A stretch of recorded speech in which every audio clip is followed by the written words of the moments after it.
There are 3 reasons why you shouldn't use $50 words when a $5 word works just fine or even better. I touch upon this in my presentation skills book, and yes, that's a shameless plug, but I want to expand upon it right here. Let me first get this out of the way. If there's a reason why you should use fancy language, then by all means use it. There may be certain times and places, every now and again, or certain situations with certain technical audiences or audiences from specific professions, not to be confused with a professional audience, by the way. But for the most part, simpler is better. So, antithesis or opposite, ascertain or figure out, nefarious or evil. So, reason 1.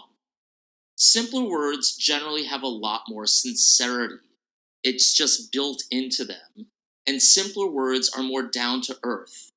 As you get older and you gain more experience, you'll naturally become more confident. And as you get more confident, you'll start to see that you're not trying to prove yourself for every little thing. Yes, you still want to prove yourself on the bigger things, but not the small things you may have when you were younger. And that, in and of itself, actually exudes more confidence. People will notice this, I promise you, and you'll get credit for it. Reason 2. Simpler words don't come across as arrogant or distant as fancy words do. Fancy $50 words, especially when they aren't necessary, are generally not appreciated. People won't appreciate why you're talking at a, quote, higher level than they are. And as you've heard a million times, perception is reality. Whether you mean it or not, it doesn't matter. So if you want to attract as many people as you can and cast as wide as a net as you can, use the most appropriate common word possible. Believe me, your audience, especially if they're a general one, will appreciate it. Reason 3.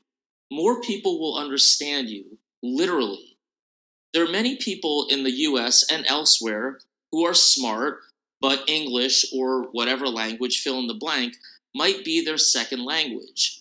When a language is your second one, generally your vocabulary probably won't be as extensive as your primary language. And I mean this in a very neutral way. My parents speak English just fine, but I can tell you they don't understand the word antithesis. I already know they don't, so I wouldn't even bother using it. So hopefully these 3 reasons helped you and will make you an even stronger and more effective speaker. I'm rooting for you. So send me your comments and questions, and each week you'll get a chance to win a copy of one of my books. Your choice, either my book on presentation skills or business writing skills.